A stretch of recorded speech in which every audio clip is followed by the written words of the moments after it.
Hello, welcome to the channel Y Stories. Enjoy watching. At the ambulance station of the deaf little village, a young man in a torn jacket wandered in, begging for any work in exchange for a bowl of gazpacho. They let him stay, and a week later, when he walked into the staff room, the nurse was stunned by what she saw.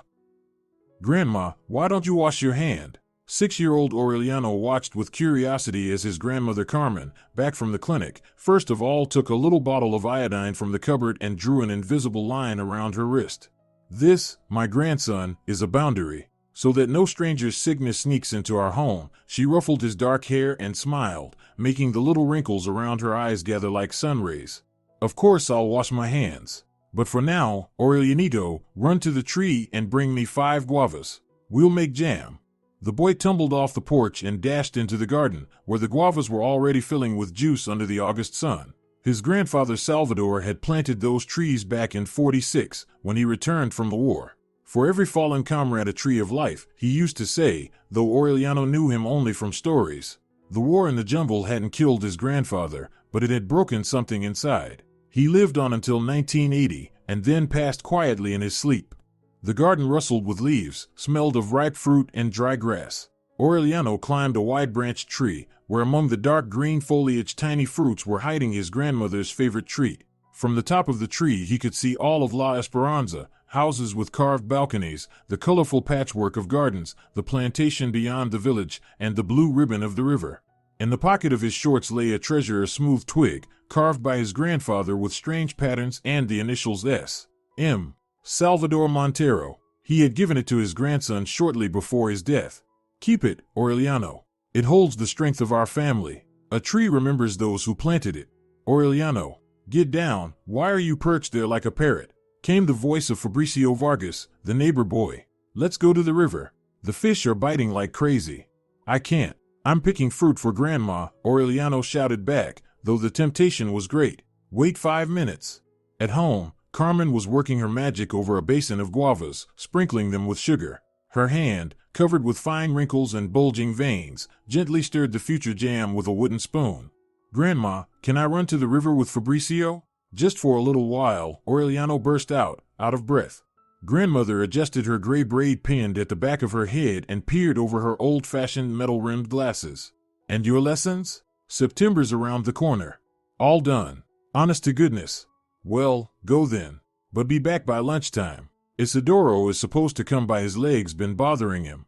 Life in La Esperanza flowed evenly and predictably. The little clinic Carmen kept never closed, not even on weekends. In the tiny reception room there were always people, some to check their blood pressure, some for an injection, and some just to pour out their souls. Old medicines in glass cabinets stood side by side with jars filled with herbs gathered from the meadows nearby.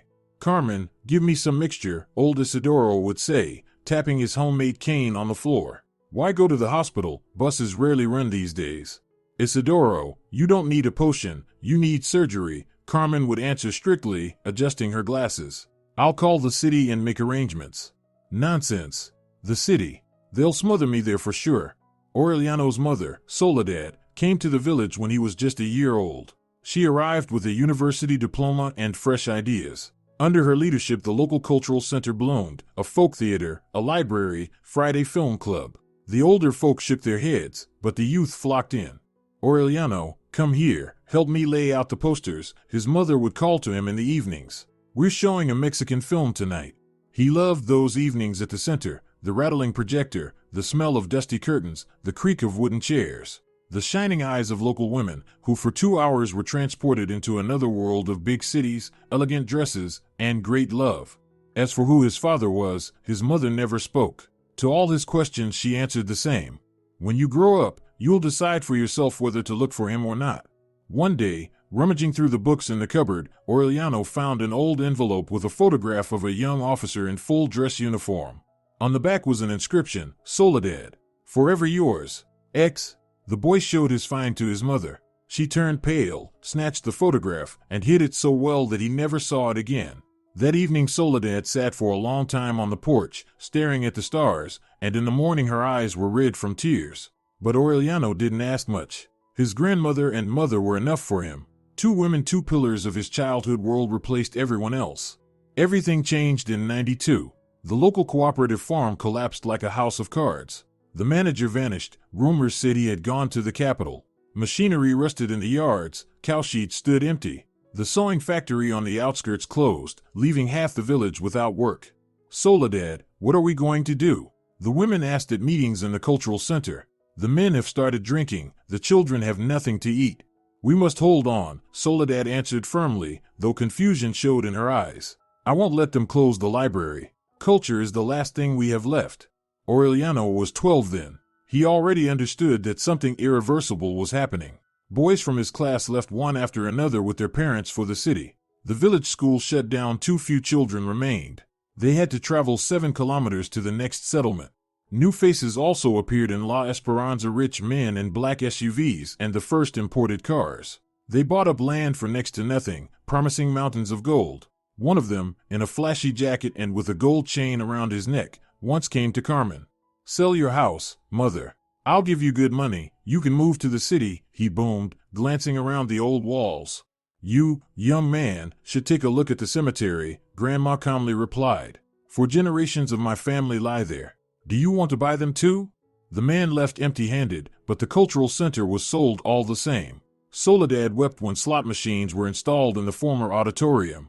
Their colored lights lured in the remaining youth and drained the last of their money. Aureliano, just promise me you'll never go there, his mother said when he turned 15.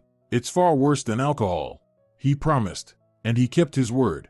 The clinic lasted the longest. Carmen, already in her 70s, worked as before, without weekends. Medicines grew scarcer. She had to improvise herbs, tinctures, vitamin shots. The old people thanked her, bringing whatever they could, eggs, milk, vegetables from their gardens. Aureliano, you should study to be a doctor, old Isidoro told him, handing over a jar of honey. Your grandmother needs someone to take over. It's too hard for her alone. Aureliano nodded. By then he had firmly decided to enter medical school. In '98, when he was a third-year student, a telegram arrived. Just a few words that changed everything. Come at once. Disaster. A cold February day.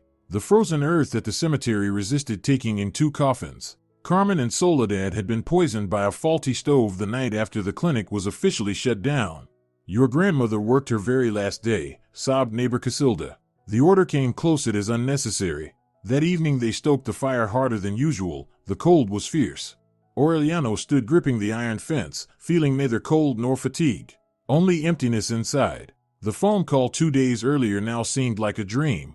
Hello, Grandma. He had shouted into the payphone on a noisy city street. How are you all? All's well, grandson. They're closing the clinic, but your mother and I aren't going anywhere. Carmen's voice was remarkably calm. Steady hard. You are our only hope. The house greeted him with a damp silence. The smell of wormwood, which his grandmother always hung from the ceiling in bundles. His mother's perfume on the dresser. A half-read book with a bookmark. An unfinished sweater with knitting needles stuck in it. Aureliano methodically walked through every room. Collected the documents, a few photographs, his mother's university graduation album. Shut the shutters, checked the stove, turned off the gas.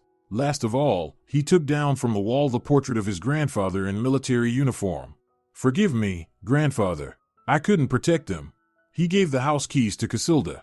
Will you come back? The old woman asked, looking at the gaunt face of the young man. I don't know, Aureliano answered honestly. Probably not. The bus carried him away from La Esperanza, from his childhood, from his roots. In his backpack lay a jar of his grandmother's guava jam, a worn envelope with photographs, his grandfather's portrait, and an old medical reference book in a tattered binding, its margins filled with notes written by Carmen's hand. There was also a small wooden box that held the family's greatest relics, his grandfather's carved twig with initials, and his grandmother's silver stethoscope, polished to a shine by decades of use. As the bus drove past the old cemetery, Aureliano pressed his forehead against the cool glass. There, beneath 2 trees, remained 2 fresh graves marked with simple wooden crosses. And his past. Ahead lay the capital, medical school, and a long road toward himself. The August sun burned his back mercilessly, but Aureliano didn't move. For the 3rd hour he stood at the board with the entrance exam results, watching applicants who either bloomed with joy or drooped in disappointment when they failed to find their names. He liked looking at those young faces, not yet marked by the weariness of endless shifts and sleepless nights. Excuse me, a quiet voice behind him made him turn. Could you move a little? I need to see the list. Before him stood a girl in a white linen dress, clutching a slightly wilted bouquet of jasmine. Her face seemed almost childlike, high cheekbones, a delicately upturned nose, large brown eyes with long lashes. Dark hair fell freely onto her shoulders. Of course, sorry, Aureliano muttered awkwardly and stepped aside. Which faculty did you apply to? General medicine. The girl leaned toward the board, scanning the lines. Benevente, Benevente, Benevente Valeria. She read to the bottom and wilted her shoulders sank. Aureliano felt a pang of compassion. Maybe you're looking at the wrong list? Here, this is the general medicine faculty, state-funded. His fingers slid down the glass and stopped at the line Benevente Valeria Josefina. She lifted her eyes, where disbelief gave way to elation. Something quivered inside Aureliano, like a thin string. I got in, she cried, and suddenly threw her arms around his neck. Thank you. Her hair smelled of jasmine and summer. A moment later she stepped back, blushing furiously. I'm sorry. It's all right, Aureliano smiled. Congratulations. I remember that feeling. By the way, I'm Aureliano, 4th year. Valeria, she said, offering her slender hand. And a freshman. That's how they met by chance, at the admissions lists in August of '99. By then, Aureliano was already living in the dormitory, having come to terms with his loss and immersed himself in study, trying not to think about the empty house in La Esperanza. When they ran into each other again at the student cafeteria, Valeria recognized him first. You're the upperclassman who helped me find my name on the list. Yes, he nodded. And you're the girl with the jasmine? The tray in her hands was nearly empty rice with vegetables and a juice. Aureliano glanced at the meager meal with understanding. The scholarship barely lasted 2 weeks. Would you like to join me? I've got something to go with coffee, he said, pulling from his bag a glass jar of thick amber jam. The last jar of my grandmother's. Guava. They talked until the cafeteria closed. Valeria told him about her working-class parents, about how she studied for exams late at night by the light of a desk lamp while her parents slept. Aureliano spoke of his village, the clinic, his grandmother the nurse, but left out the tragedy, not wanting to shadow their first meeting. That evening in the dorm he took his grandmother's old stethoscope from the drawer and turned it over in his hands for a long time, remembering how he had first heard his heartbeat through it. Hear how strong it beats. Carmen had smiled then. Take care of it, grandson. The heart never lies. The autumn of '99 was rainy. They often met in the library, where Aureliano helped the freshmen with anatomy and Latin.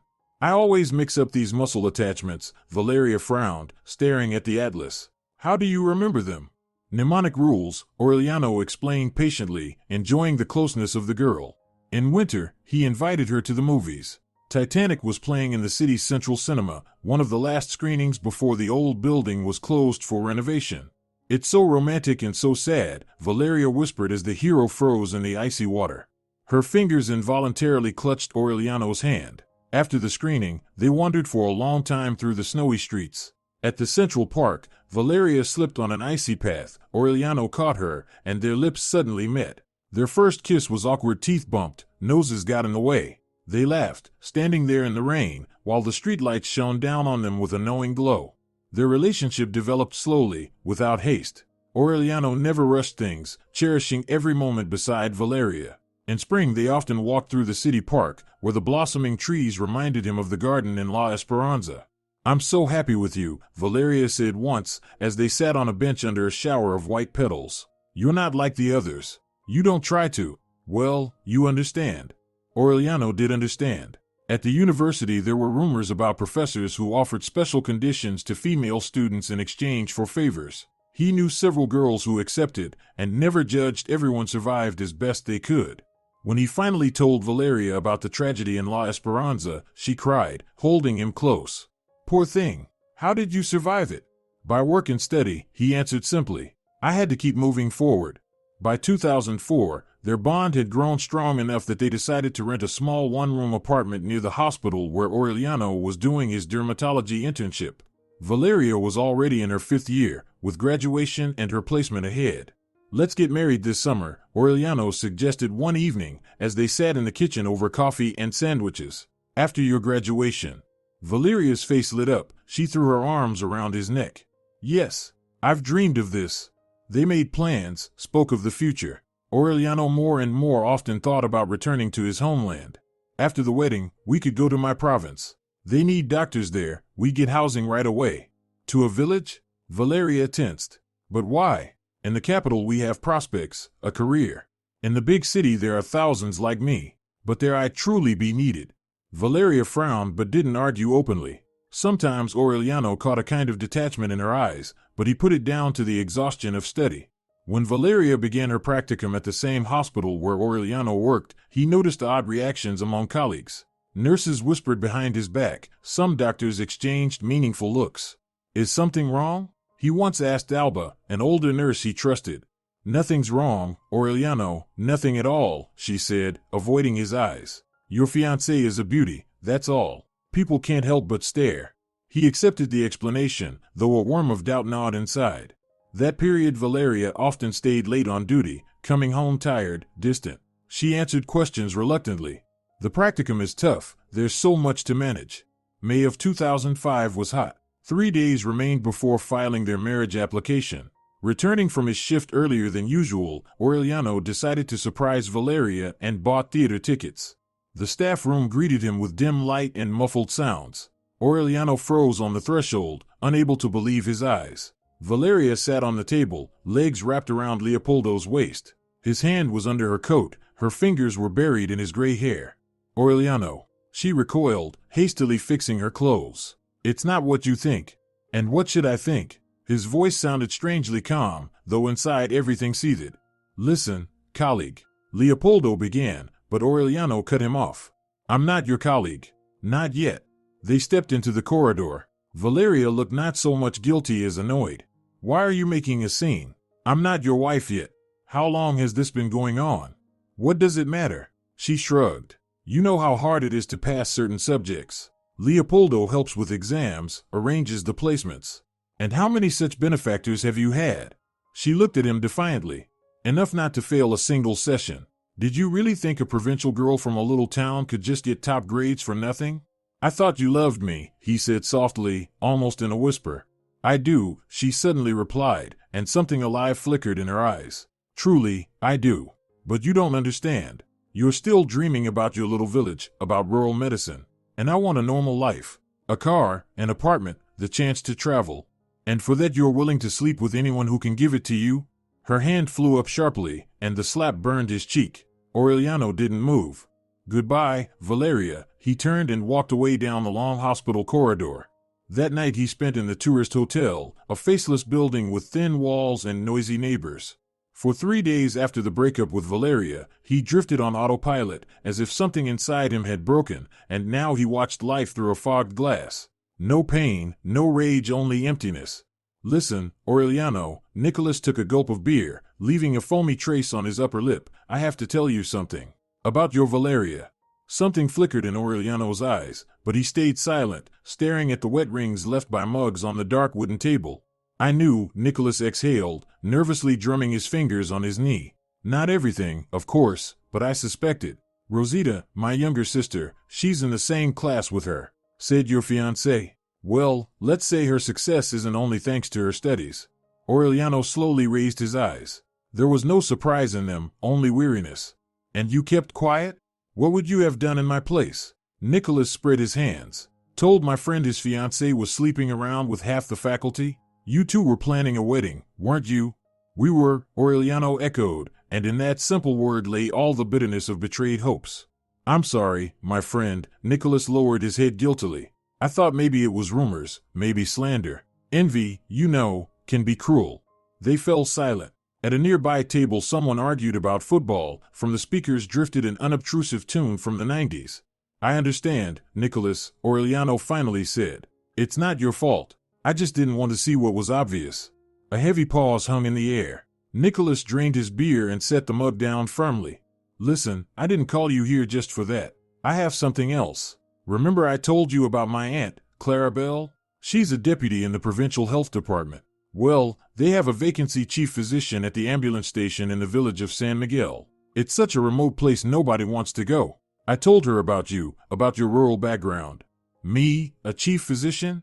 That's a long shot, Aureliano smirked. I've got no real experience, you know that. They can't be picky. The station's on its last legs, the district's dying out. With your diploma and references, it'll be enough. Will you meet Clarabelle? Aureliano hesitated. What held him in the capital? A job he could find in any city. A rented apartment haunted by the ghosts of broken dreams. And Valeria. Better not to think of her. When? Nicholas beamed. Tomorrow at 10. The department's downtown. Clarabelle's office looked like a still frame from a bureaucratic film, a massive mahogany desk, portraits of ministers on the walls, cabinets lined with identical folders coated in a thin layer of dust. The woman herself, Lane, in a severe suit, with a short haircut, studied Aureliano's documents intently. Dermatology, she raised her eyes over the rim of thin-framed glasses. And how do you plan, with such a specialization, to run an ambulance station? I graduated with honors. My training in healthcare organization is excellent. Aureliano tried to sound confident, though inside he felt a knot of tension. My grandmother worked 35 years as a rural nurse. I've been in the medical world since childhood. Your grandmother, Clarabelle, gave a dry chuckle. All right, Montero, let's test your knowledge.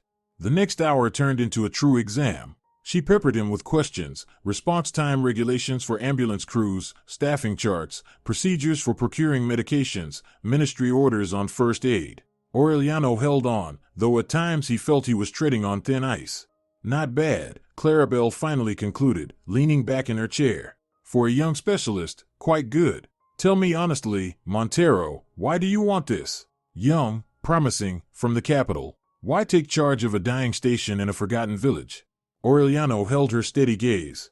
I'm not from the capital. I'm from the province, from the village of La Esperanza. I want to return to my roots, to be useful where I'm truly needed. Something imperceptible shifted in her expression. Well then, she handed him a folder of documents. Here, everything you need to know about your new job. Leave within a week, we'll handle the paperwork. Nicholas said you were looking for change. She studied him carefully. I think you'll find it. No, you've really gone mad. Nicholas paced the room nervously while Aureliano packed his things. I get it, leaving, starting fresh. But why this masquerade? You could have just arrived properly, with your documents, introduced yourself. And what would I see?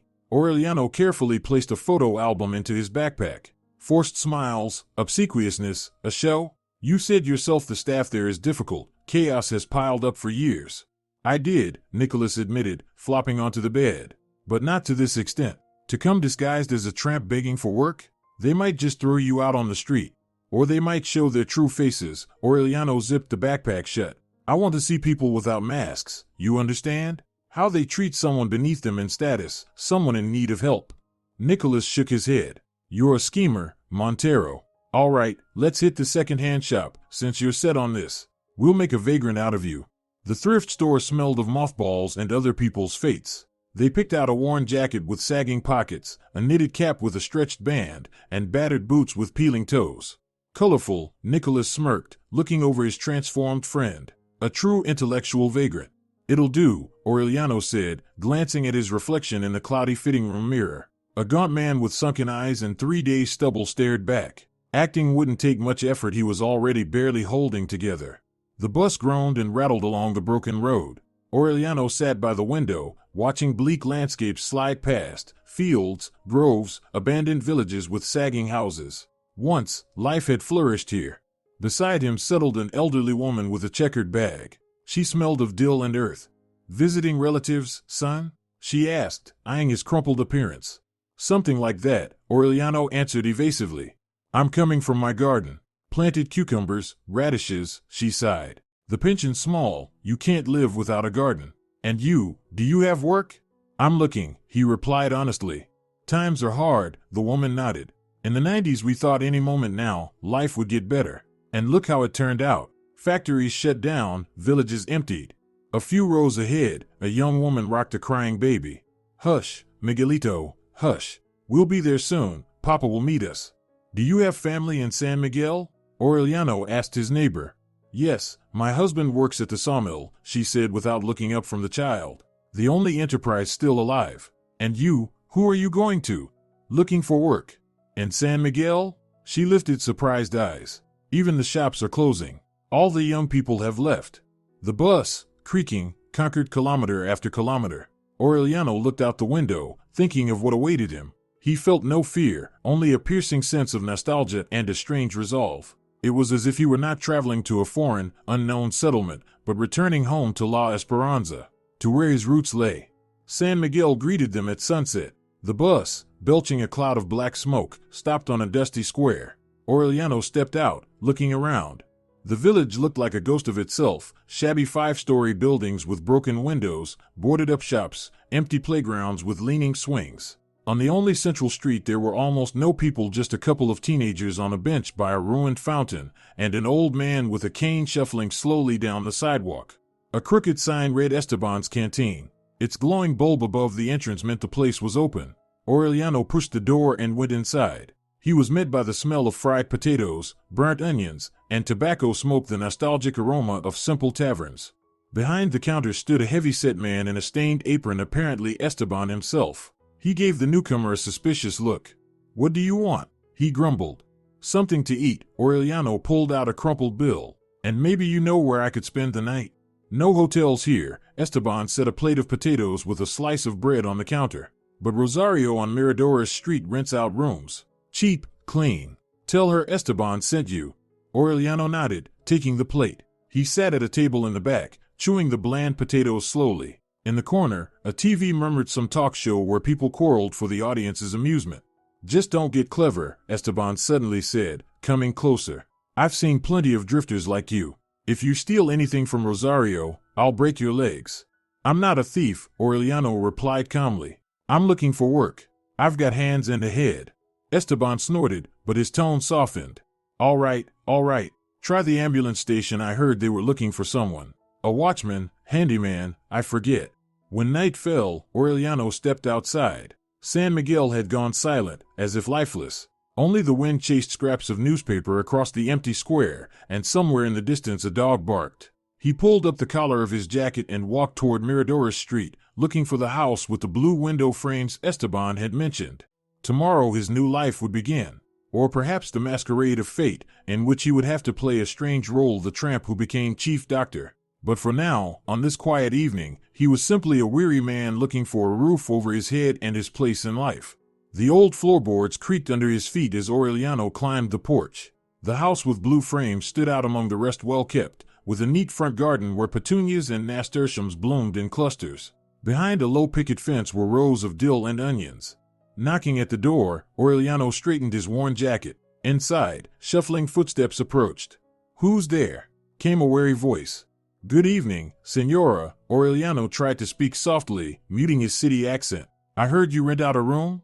I can work for food if I don't have enough money." The door opened a crack, and a tiny, frail old woman with remarkably lively eyes appeared on the threshold. She studied the stranger from head to toe. "Where are you from?" she asked bluntly. "From the province, the village of La Esperanza," Aureliano answered, and something stirred inside him at saying the name of his home aloud. "Why didn't you go to the capital, like everyone else?" The old woman squinted, as if trying to peer into his soul. "I was in the capital. It didn't work out," he said shortly. She paused, then stepped aside. "Well, come in then, if you're not joking. I'm Rosario." Inside, the house was clean and tidy, with embroidered doilies on the dresser, old photographs in frames, and the smell of freshly baked flatbreads. In the corner, a little TV rustled softly.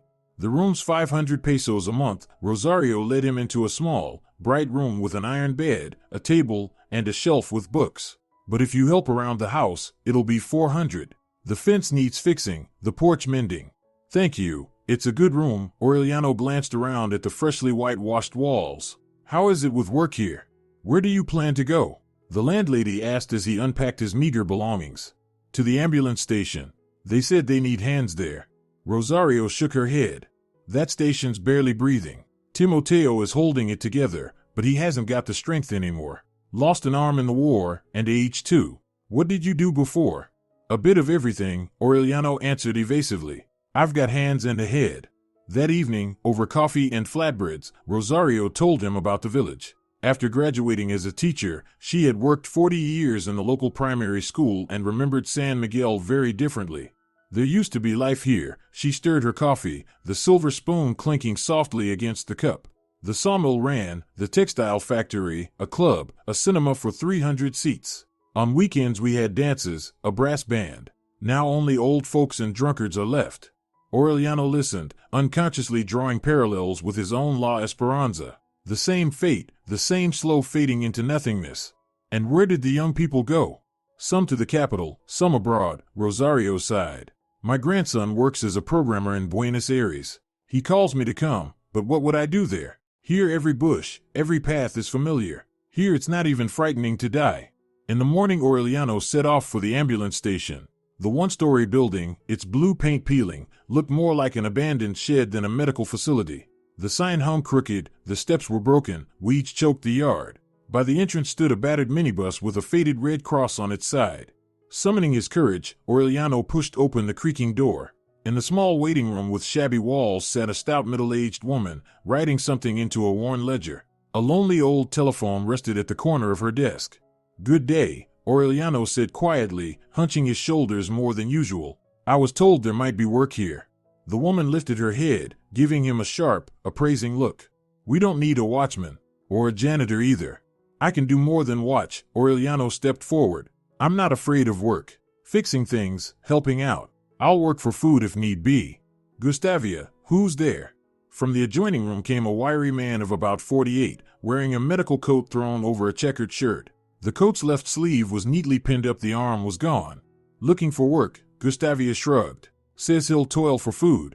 The man stepped closer, scrutinizing Aureliano's face. His gray eyes were piercing, as though scanning him with x-rays.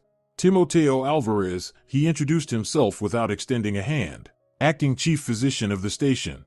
"Do you drink?" "No," Aureliano answered firmly. "Used to, once. But I quit." "See that you keep it that way," Timoteo warned sternly. "One whiff of alcohol and you're out of here like a cork. You'll work for food? Then let's see what you can do." He nodded toward the yard. "The stretcher mounts in the ambulance are loose. Let Sebastian show you. Fix them, and we'll keep you on trial."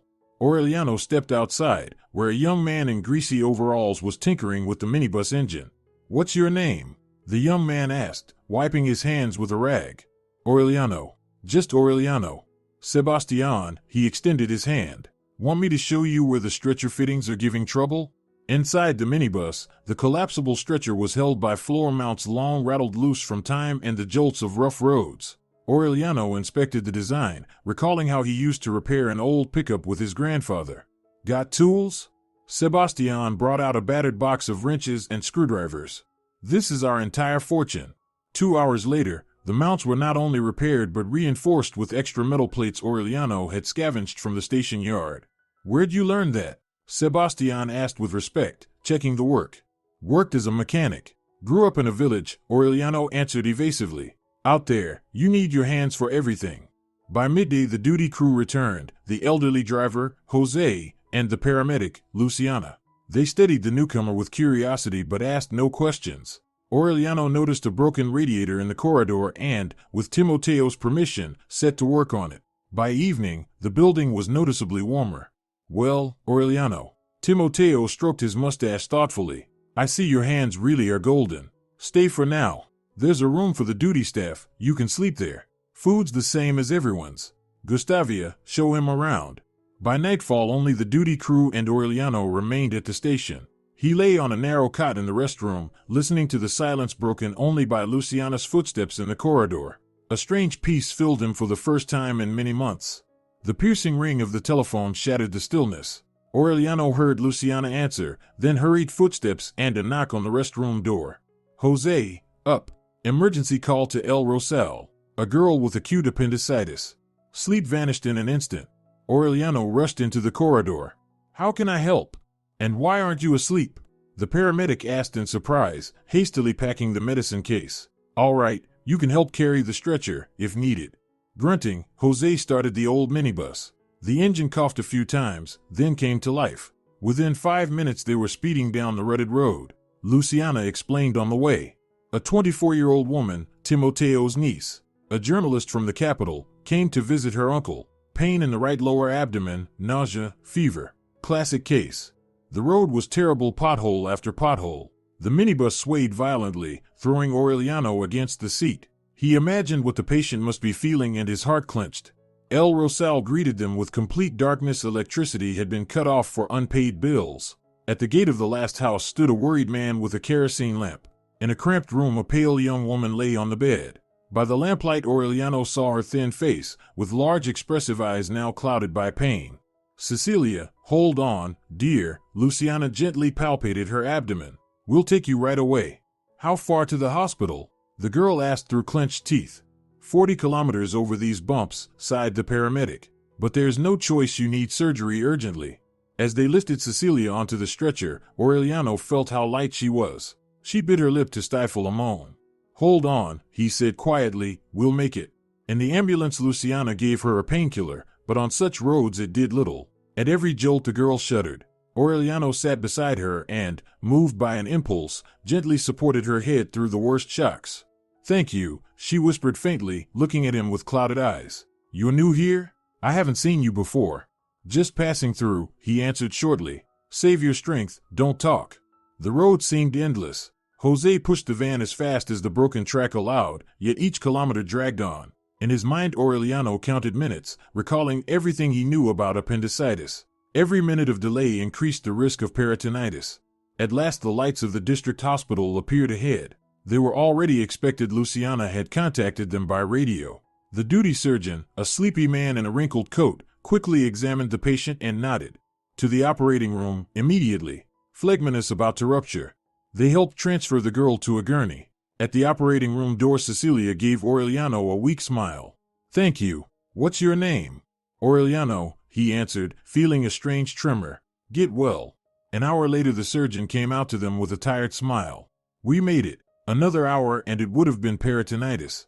Now she'll be fine. On the way back, Aureliano was silent, reliving that night's race with death. Yet he felt a strange uplift, a long-forgotten sense that he had done something truly important. In the morning, before the shift began, Timoteo called him into his office. Aureliano expected a conversation about the emergency call, but the paramedic began from afar. You know, Aureliano, you're a decent man. Golden hands, a sharp mind, good with people. But here's the strange thing, I can sense education in you. Your eyes are too knowing. You don't look like a drifter. Aureliano tensed but kept silent. Luciana told me how you helped my niece yesterday, how you held her head on the way, Timoteo continued. You know what she said? His hands are like a surgeon's, steady, precise. And Luciana's been in medicine 40 years, she knows. He pulled a photograph from his desk. 2 young soldiers in uniform, rifles slung over their shoulders, smiled at the camera. Recognize him? Timoteo pointed to one of them.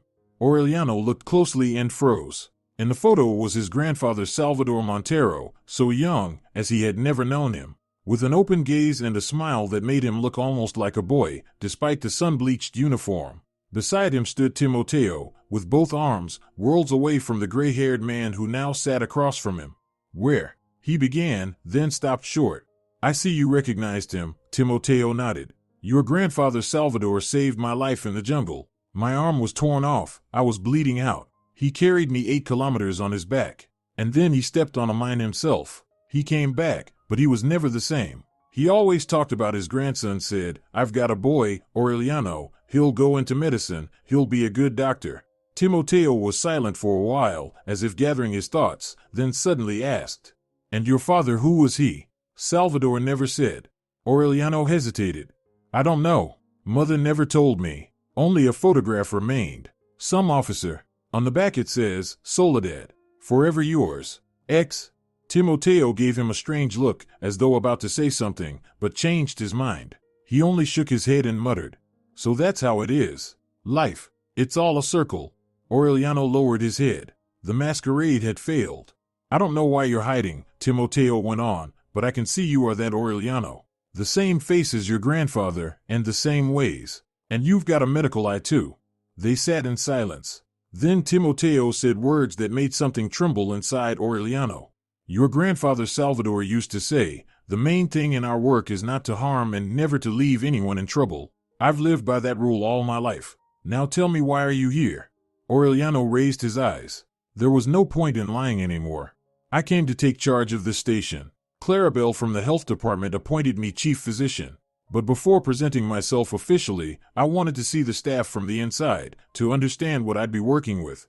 Timoteo smiled into his mustache. Shrewd, Montero. Just like your grandfather. Well, Consider your test passed.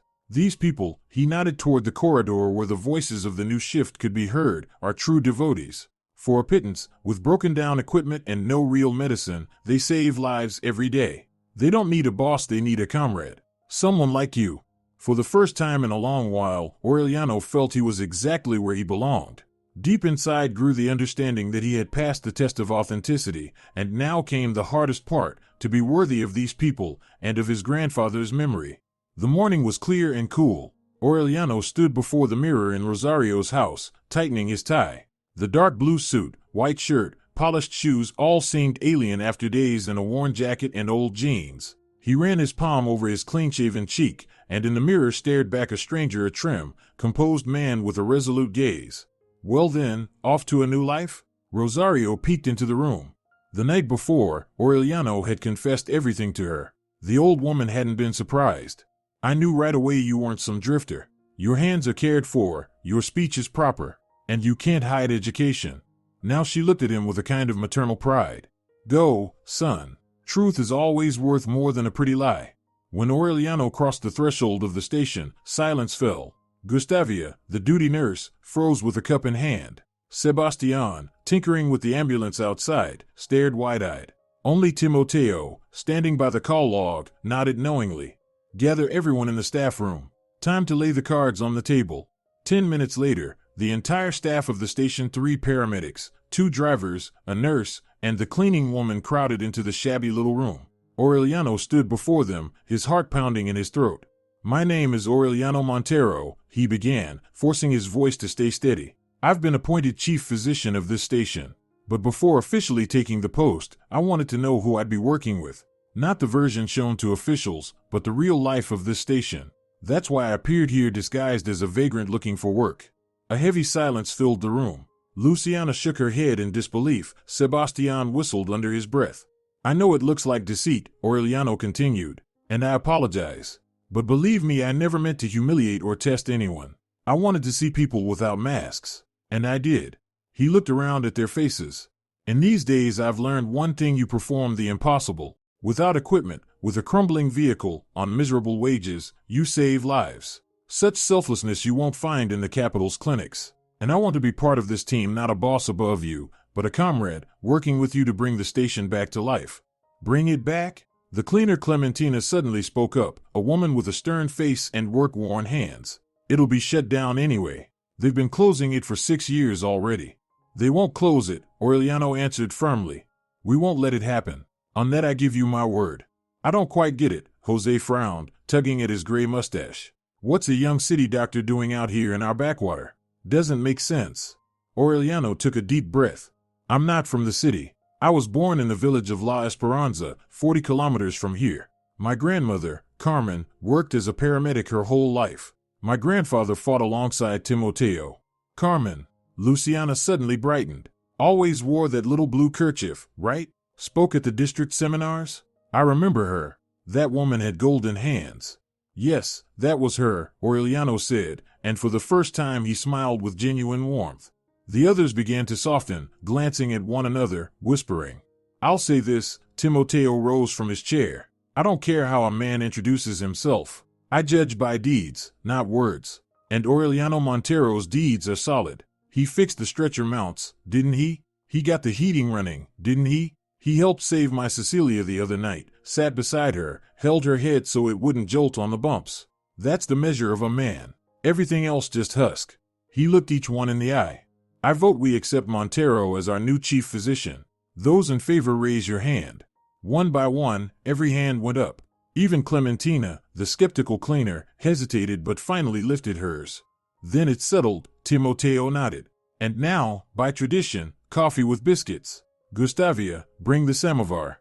Over coffee and the biscuits Luciana had been saving for a special occasion, the conversation flowed easier.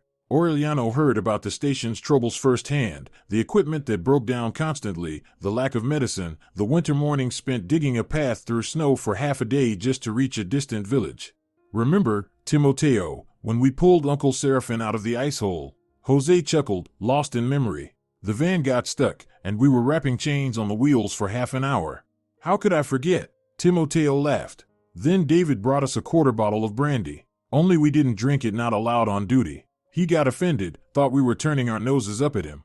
Laughter, stories, jokes little by little, the wall between Aureliano and the team dissolved.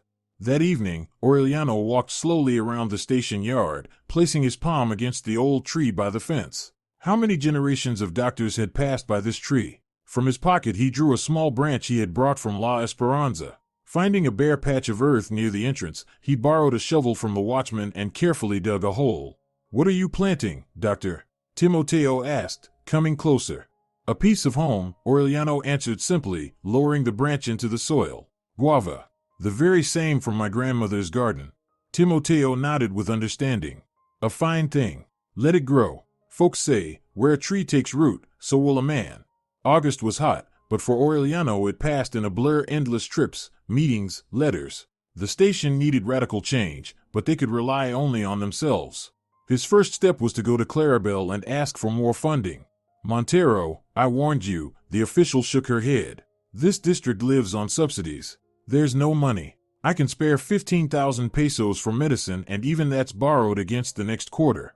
But Aureliano wasn't about to retreat. He sought out the two remaining businesses in the village, Benjamin Correa's sawmill and Octavio Ribeiro's small dairy plant. At first the entrepreneurs were wary, but after a few of their workers were saved thanks to the ambulance, they understood emergency care in the village was as vital as air. "Here's the thing, Aureliano," said Correa's, a man with calloused hands and a weathered face. "I can't give you cash, I'm barely scraping by myself. But I'll supply lumber, and I'll spare some men for a week to redo the roof and the floors." Ribeiro turned out more generous, offering 50,000 pesos, but with one condition.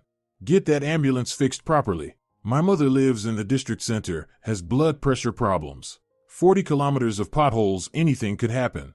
By October the station had its first real sign of change. The ambulance was fully overhauled, fitted with a new engine. Sebastian couldn't stop marveling. "Aureliano, it's like new. She pushes 60 now, can you believe it?" In November, thanks to persistent letters to the regional authorities and personal visits to officials, they managed to secure funding for medical equipment. 150,000 pesos, a laughable sum for a large clinic, but for the station in San Miguel it was a fortune. New stretchers, a defibrillator, a cardiac monitor, Aureliano listed at the morning briefing.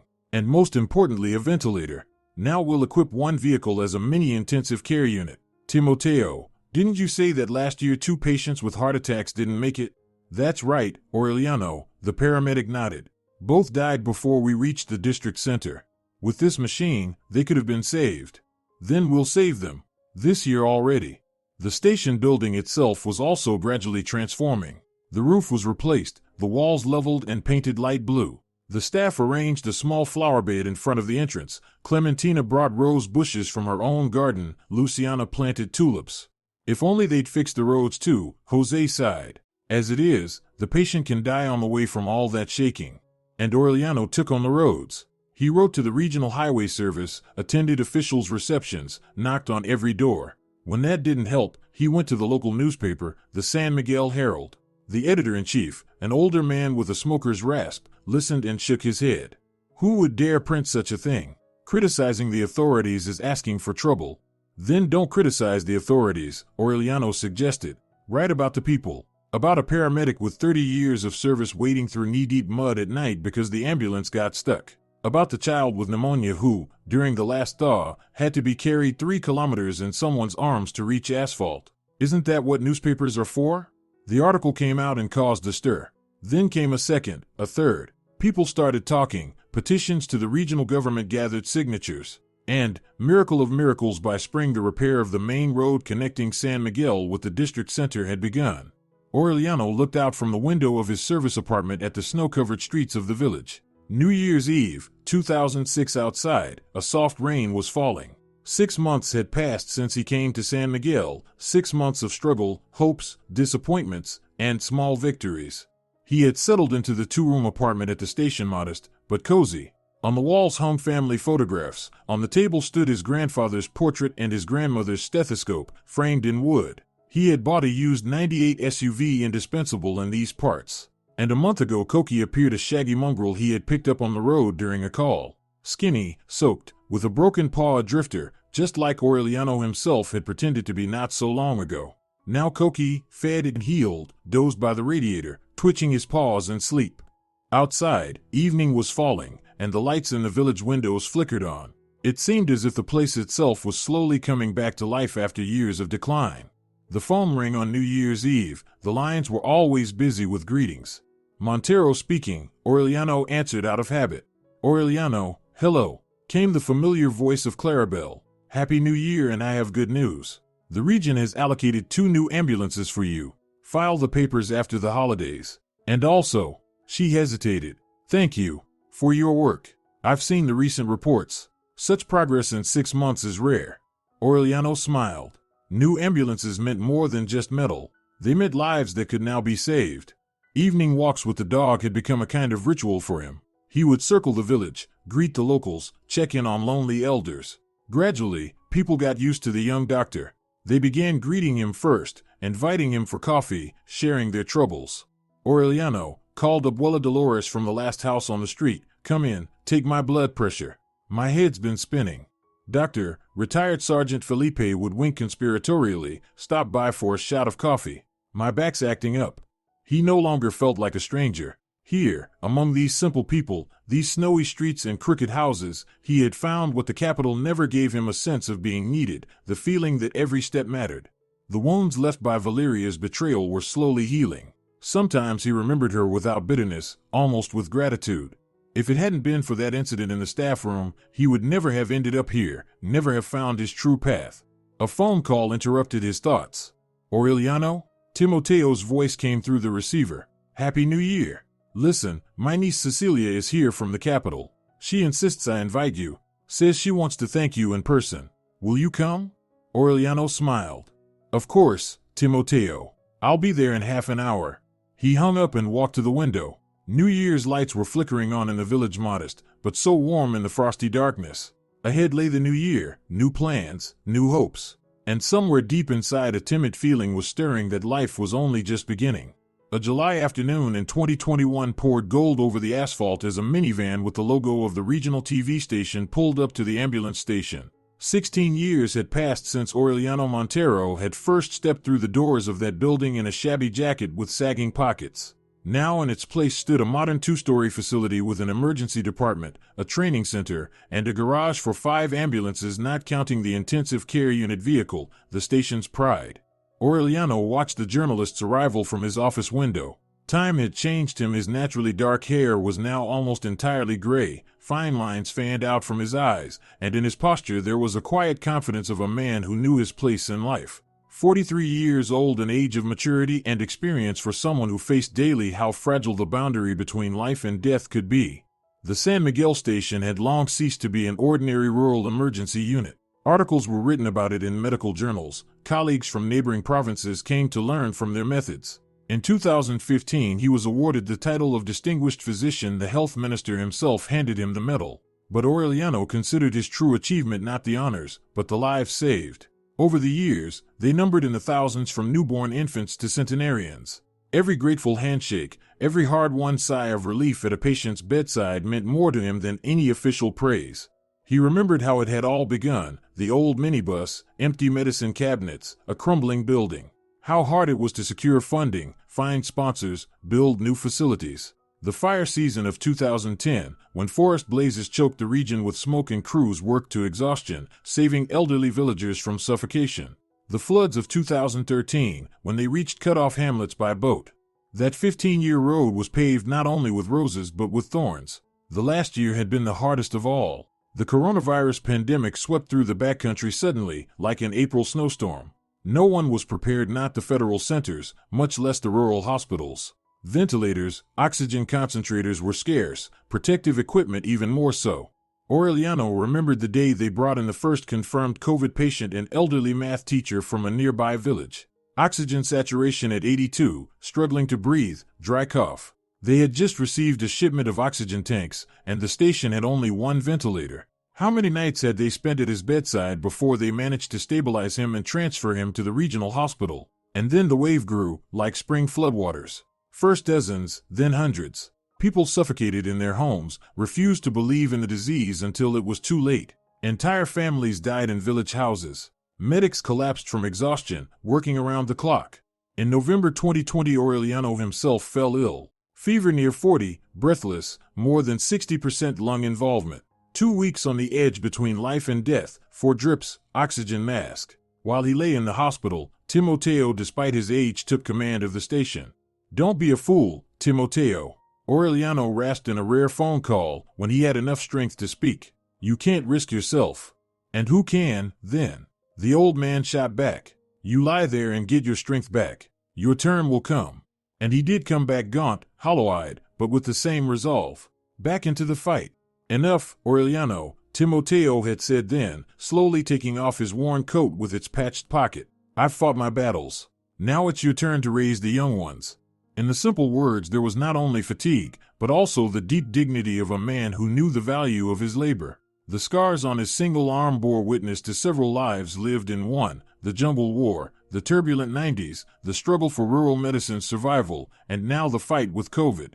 Timoteo hadn't left the station's life entirely. He still came to consult in difficult cases, but the burden of daily work had finally lifted from his shoulders. A knock at the door brought Aureliano back to the present. Aureliano, Olivia, his secretary, peeked in. "The journalists are here. They say they've come to film a segment about you." "Yes, I remember," he nodded. "Let them in." The film crew entered, a cameraman, a sound engineer, and a pleasant-looking young woman with a microphone, a slender brunette with expressive eyes and a determined chin. "Cecilia Alvarez, Regional Television," she introduced herself, extending a hand. "We're preparing a series about people who change life around them, and we decided to start with you." Aureliano studied the journalist's face. Something familiar flickered in her features, but he couldn't grasp what exactly. "Please, take a seat," he gestured to the chairs. "How can I help?" "To begin with, tell us how you ended up in San Miguel." Cecilia switched on the recorder. 16 years ago you arrived here, a young doctor from the capital. What made you trade the big city for the backcountry?" Aureliano hesitated. Could he tell this stranger about Valeria's betrayal, the broken heart, the masquerade of dressing as a homeless man? About that night race over broken roads with a dying girl in the back of an old ambulance? "You know, there's such a thing as the call of one's roots," he finally said. "I was born not far from here, in the village of La Esperanza. My grandmother was a rural paramedic. I suppose it was decided back then, when I realized I could do what others could not, save dying rural medicine." The interview continued. Questions about equipment, about staff, about the hardships of working through the pandemic. Aureliano answered thoroughly, but a vague unease lingered, as if he were trying to recall a dream that slipped away upon waking. After the interview, the crew went on a tour of the station, the new intensive care ambulances in the garage, the modern equipment in the exam rooms, the computerized dispatch center. The cameraman filmed, Cecilia narrated, and Aureliano walked alongside, occasionally adding explanations. "And here's our training center." He opened the door to a spacious room with mannequins for practicing first aid skills. "We train paramedics for the entire region. The villages desperately lack medical staff." "Commendable," Cecilia nodded. In the staff room, a surprise awaited them. Timoteo was sitting over coffee, still trim, though completely gray now, deep wrinkles etched across his face. "Uncle," Cecilia exclaimed. "You're here? Where else would I be?" The old man chuckled. "When I heard you were coming to film a story about Aureliano, I hurried right over. Thought it wouldn't be right to leave some things untold." "What things?" Cecilia asked cautiously. Timoteo squinted mischievously. "So, niece, you haven't recognized in our esteemed chief doctor the very tramp who held your head in the ambulance? In a worn jacket, 3-day stubble?" Cecilia turned a stunned gaze on Aureliano. "That orderly? That was you?" "Not an orderly," Timoteo shook his head. "A freshly appointed chief doctor who decided to test the team. Came in as a homeless man, saying he'd work for food. Golden hands, he said, shouldn't go to waste." And the old paramedic told the whole story. Of the city doctor who chose to start from scratch, of the masquerade, of how the station was slowly reborn. "I never knew," Cecilia whispered, tears glistening in her eyes. "All these years I thought it was some random man who saved me, and it was. It was me," Aureliano gently finished. "Only back then I was someone else. Broken, lost. Your case, Cecilia, was what finally convinced me I was where I was meant to be." The crew left in the evening, but before departing Cecilia came up to Aureliano. "I should have thanked you 16 years ago. Better late than never. Thank you, doctor, for my life and for the hundreds of others." She handed him a small photograph. "Look, do you recognize this?" Aureliano glanced at the picture and couldn't help but smile. Against the village backdrop stood Grandma Carmen in a white coat, and next to her a little girl in a sun hat. "Your grandmother treated me when I was 5, Cecilia explained. Uncle Timoteo brought me to her with tonsillitis. She gave me rosehip tea with honey and told me fairy tales. And she said her grandson would also become a doctor, the best one. Turns out, she was right." Aureliano carefully accepted the photo, feeling warmth spread through his chest. The circle was closing in a strange, almost mystical way. "Perhaps we should continue this conversation," he suggested. "Over dinner, maybe?"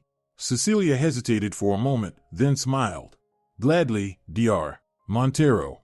Aureliano stood by the window of his office, watching the summer sunset gild the treetops. He didn't immediately hear the soft knock on the door. "Aureliano, may I?" Cecilia stood on the threshold, no longer in her business suit for filming, but in a simple summer dress. Without makeup or styled hair, she looked younger, reminding him of the girl they had rushed to save 16 years earlier. "I forgot my recorder," she smiled shyly. "And also, I wanted to ask if you'd show me the station. Without cameras, just for me." They walked through the grounds as Aureliano spoke about the new equipment, the people, the plans. In the training center, he proudly showed her the library, where among modern textbooks there was still room for Carmen's old medical handbook, filled with notes in the margins. "Can you believe some of my grandmother's remedies we still use today?" He carefully turned a fragile page. "This infusion, for example, we give to patients after severe infections. And here the ointment for frostbite, indispensable in our winters." Stepping outside, Aureliano led Cecilia to a young tree planted by the entrance. It had already grown strong, stretching out its branches, and was even beginning to bear fruit. Tiny green guavas had just appeared among the leaves. "Guavas," he explained, "from our garden in La Esperanza. I brought a cutting when I first came here. And it took root." Cecilia gently touched a glossy leaf. "That's a good sign." "You know," Aureliano said suddenly, "I've been planning to restore my parents' house. In La Esperanza." "To move back?" Her voice carried a note of disappointment. "To open a branch of our training center there. For paramedic practice," he smiled, noticing how she quietly exhaled in relief. "That house held 3 generations of medics. The tradition should go on." They sat down on a bench under an old linden tree. Evening was falling, carrying the freshness of fields and the fragrance of blooming herbs. "Timoteo told me your grandmother treated me when I was a child," Cecilia said softly. "I vaguely remember a woman in a white coat and the smell of fruit jam. She gave me coffee with honey. And then, many years later, her grandson saved my life. Strange, isn't it?" "Life is strange." Aureliano looked at the darkening sky, where the first stars appeared. "Grandma used to say, you never know where you'll find, where you'll lose. I lost everything: family, home, love. But did I find myself? And now here I am, sitting with you." "With me? I'm only Timoteo's niece." Cecilia tried to deflect with a joke, but her eyes betrayed her emotion. "With you," Aureliano repeated gently but firmly. "With the woman I like very much." In the silence that followed, one could hear crickets chirping and distant dogs barking. Somewhere in the village, a guitar played a simple, heartfelt melody drifting through the summer night air. "Do you know what I've thought about all these years?" Aureliano asked suddenly. "That real life is like our work in the ambulance. You never know where you'll be taken, who you'll have to save, or how it will end. But the main thing is to always be ready to act. Not to hide, not to pretend. To be real."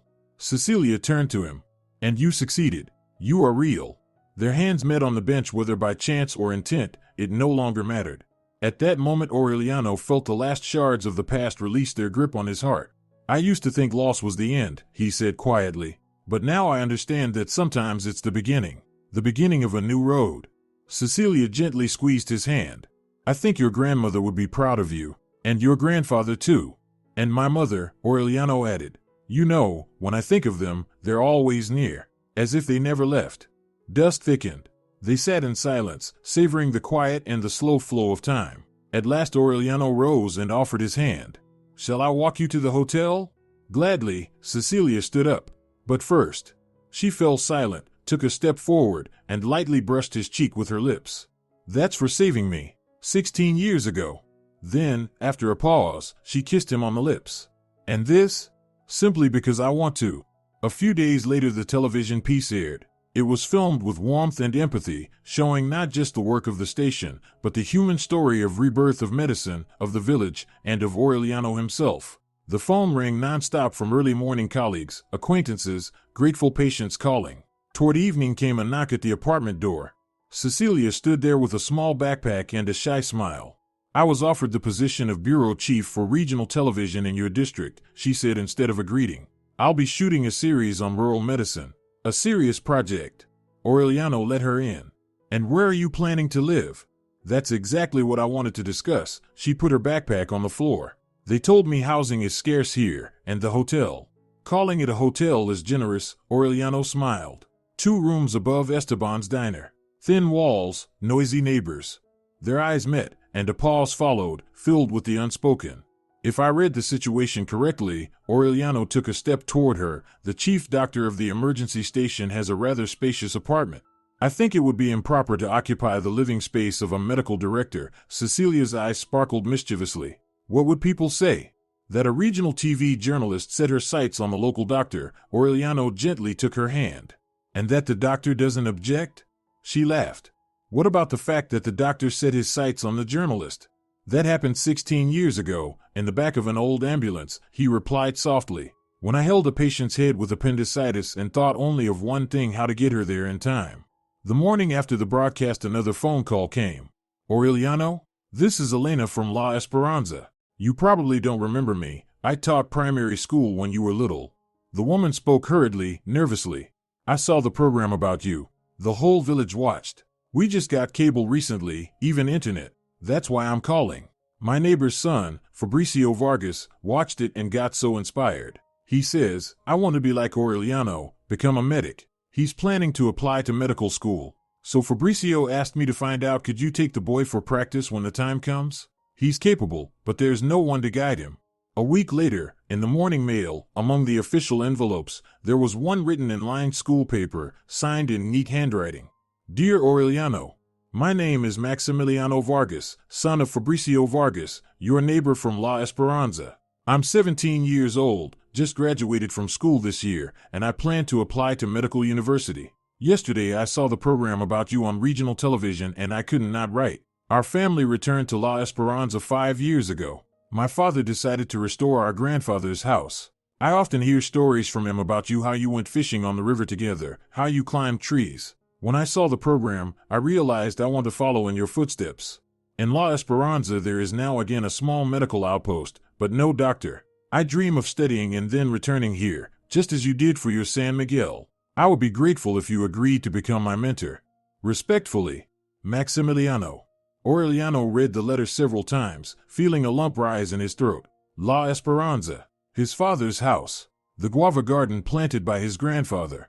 Everything that once seemed lost forever suddenly found new life. He imagined the young boy perhaps resembling his childhood friend Fabricio, dreaming of becoming a doctor. He pictured him returning to La Esperanza with a diploma, opening a real clinic in his father's house, treating the villagers, continuing Carmen's work. A tender, luminous ache spread through his chest.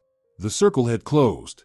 What began with tragedy and loss was now returning as hope and renewal, as if life itself were confirming the rightness of a choice made long ago. Aureliano sat at his desk and pulled a clean sheet of paper toward him. He knew what he would write to the boy, his successor. He would tell him about the road home, long, difficult, filled with obstacles, yet the only true one. About returning to one's roots, which in truth is always the beginning of a new path. Dear friends, thank you for spending time with the story of Aureliano Montero. His journey from disillusionment to renewal is not just a narrative, but a reflection of the fates of many who lived through the 1990s, when one had to rediscover oneself in a changing reality. What do you think of his choice? Share in the comments if you too have ever had to return to your roots in order to move forward. If this story resonated with you, please support it with a like and a subscription. Many more stories of ordinary people with extraordinary destinies lie ahead. Take care of your health and cherish your loved ones. If you're enjoying it as well, leave a like and subscribe to the channel.